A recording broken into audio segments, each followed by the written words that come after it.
Everyone, welcome to my channel. आज हम देखेंगे deciding growth rate of the function. हम फंक्शन का ग्रोथ रेट कैसे डिसाइड कर सकते हैं। कॉमन एसिम्प्टोटिक नोटेशन, कांस्टेंट को हम बिग ऑफ 1 से नोटेट करते हैं।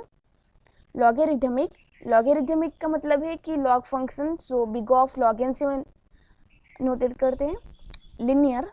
लिनियर बिग ऑफ n से, n log n को big of n log n से, क्वाड्रेटिक इक्वेशन को बिग ऑफ n स्क्वायर से, क्यूबिक इक्वेशन को बिग ऑफ n क्यूब से, पॉलिनोमियल को n raise to big of 1। यहाँ पर कोई भी कांस्टेंट होगा सो इसे हम बिग ऑफ 1 भी लिख सकते हैं।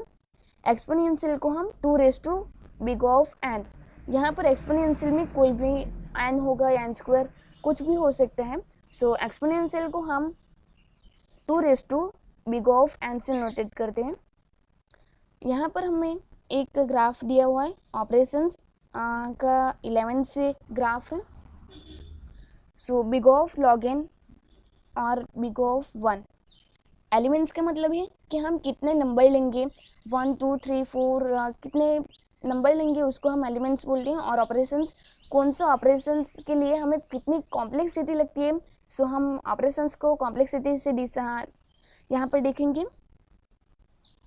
Elements big of 1, big of log n। सो दोनों का अगर हम एलिमेंट्स ज़्यादा बढ़ाते जाएंगे फिर भी वो नियर इक्वल्स टू 1 के आसपास ही होगा। सो बिग ऑफ 1 और बिग ऑफ log n का जो कॉम्प्लेक्सिटी होगा वो सेम होगा और वो लोअर होगा। टाइम कॉम्प्लेक्सिटी कम लगेगा क्योंकि यहाँ पर हमें log n के हम जो भी वैल्यू लिखेंगे वो 1 के आसपास ही मिलेगा। सो कम टाइम लगाएगा, ये n ज़्यादा लेंगे फिर भी। बिग ऑफ 10⁻³ लिखेंगे, बिग ऑफ log 1000 तो फिर हमें 3 देगा। मतलब इतनी ज़्यादा वैल्यू के लिए भी हमें 3 की नेचुरल ही वैल्यू मिल रही है। सो ये तो बहुत कम कॉम्प्लेक्सिटी होगी इसकी। फिर आएगा big of n। Big of n में हम 10⁻³ लिखेंगे तो उसकी थोड़ी ज़्यादा कॉम्प्लेक्सिटी मिलेगी। यहाँ पर big of n log n, सो उसकी भी थोड़ी बिग ऑफ n से ज़्यादा होगी क्योंकि 10⁻³ इंटू log n का होगा 3। सो 3 इंटू 10⁻³ थोड़ी ज़्यादा हो जाएगी n से,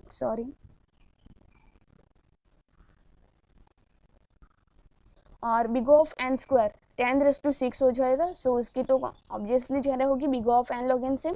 और big of 2⁻n, big of 2⁻1000 उसकी कॉम्प्लेक्सिटी तो ज़्यादा ही होगी, हम उसकी तो डिसाइड भी नहीं कर सकते कैलकुलेटर से हम उसको। सो उसकी तो बहुत ज़्यादा कॉम्प्लेक्सिटी होगी। और बिग ऑफ n फैक्टोरियल की भी बिग ऑफ 10⁻3, बिग ऑफ 1000 उसकी कॉम्प्लेक्सिटी बिग ऑफ 2⁻10⁻3 से ज़्यादा होगी। सो हमारा जो ये फंक्शन है, ये जो फंक्शन है वो बहुत ज़्यादा टाइम लगाएगा 10⁻3 को डिसाइड एग्जीक्यूट करने के लिए। सो उसको हम हॉरिबल फंक्शन बोलेंगे, ये बैड बोलेंगे क्योंकि ये अगर हमें जो हमारा सीपीयू है वो इतना एफिशिएंट है तो टाइम लगेगा लेकिन हमें आंसर ज़रूर मिल जाएगा। सो ये थोड़ा बैड है और ये फेयर है। हम इसको हमारे पीसी में भी, हमारा जो पीसी होता है जो नॉर्मल 4 GB या फिर 4 या 8 GB का होता है रैम का, सो उसमें भी हम बिग ऑफ n जो कॉम्प्लेक्सिटी होगी तभी हम 10⁻3 एलिमेंट्स लेंगे फिर भी शायद हम कर पाएंगे। और एक्सीलेंट होगा ये क्योंकि ये बिग ऑफ 3 में ही हमें बिग ऑफ 3 में ही हमें आंसर दे देगा। Example, g1 of n equal to 3⁻n, g2 of n equal to n⁻7/4, g3 of n equal to n log n whole raised to 3, g4 of n equal to n⁻log 2n, g5 of n equal to n⁻2n, g6 of n equal to n factorial, g7 of n equal to n⁻n और g8 of n equal to 2⁻n square. यहाँ पर हमने कुछ growth rate function लिए हुए हैं। हमें उसका ग्रोथ रेट कौन से फंक्शन का ग्रोथ रेट ज़्यादा है और कौन से फंक्शन का ग्रोथ रेट कम है वो डिसाइड करना है।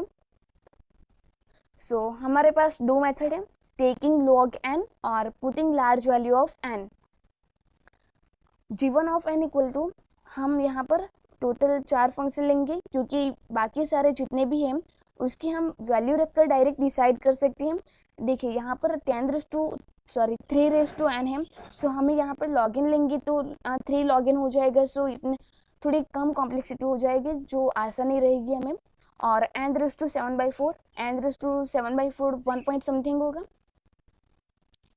And log N whole raise to 3 हम इसका भी डिसाइड कर सकते हैं डायरेक्टली, क्योंकि यहाँ पर एक्सपोनेंशियल फंक्शन नहीं है। N raise to log 2n, so यहाँ पर एक्सपोनेंशियल फंक्शन है, सो यहाँ पर हम लॉग लेंगे n raise to log 2n, sorry n raise to 2n, यहाँ पर भी हम लॉग लेंगे। और एन फैक्टोरियल और एन रेस टू एन को हम लॉग नहीं लेंगे, डायरेक्टली हम इसका कॉम्प्लेक्सिटी देख सकते हैं कि एन रेस टू 2n से कम ही होगा, क्योंकि यहाँ पर जो कांस्टेंट है वो 2 है और यहाँ पर 1 है, सो इसकी g5 ऑफ n से g7 ऑफ n की कम कॉम्प्लेक्सिटी मिलेगी। g8 of n equal to 2 raise to n square, so इसकी भी हमें लॉग लेनी पड़ेगी, ये फंक्शन की भी लॉग लेनी पड़ेगी हमें।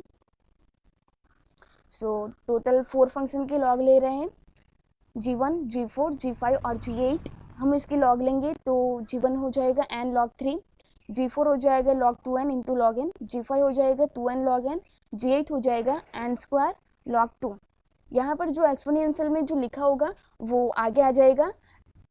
देखिए हम n raise to log a base b लिखेंगे और उसके रेस टू समथिंग होगा, सो वो जो कांस्टेंट है वो आगे आ जाएगा। और सिंपली हम ऐसा भी बोल सकते हैं कि log a base b raise to something है, तो वो रेस टू समथिंग आगे आ जाएगा।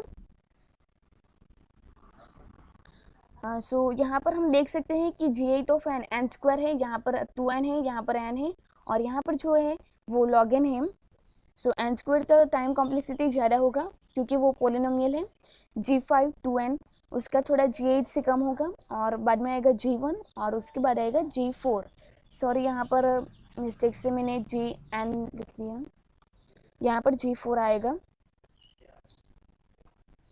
g1 g2 g3 g4 g8 तक फंक्शन है। यहाँ पर हम g6 को हम n रेस टू n भी लिख सकते हैं, क्योंकि n फैक्टोरियल को हम n into n minus 1 into n minus 2 up to n minus n minus 1 लिखेंगे।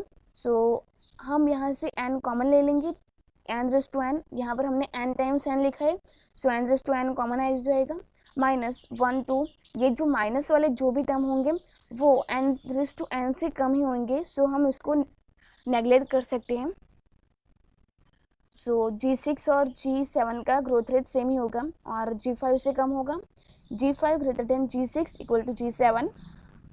सो हमें इतने तो मिल गए हैं, g6 और g7 भी ऐड कर दिया और g2 और g3 ऐड करना बाकी है। जो g2 है और g3 है, यहाँ पर हमने log n की कॉम्प्लेक्सिटी बहुत कम होती है और n raise to 1 point something है, सो वो n रेस टू 1 से ज़्यादा ही होगा। सो g2 को हम ज़्यादा लेंगे g3 से, g2 टाइम कॉम्प्लेक्सिटी g3 से ज़्यादा लगेगा। सो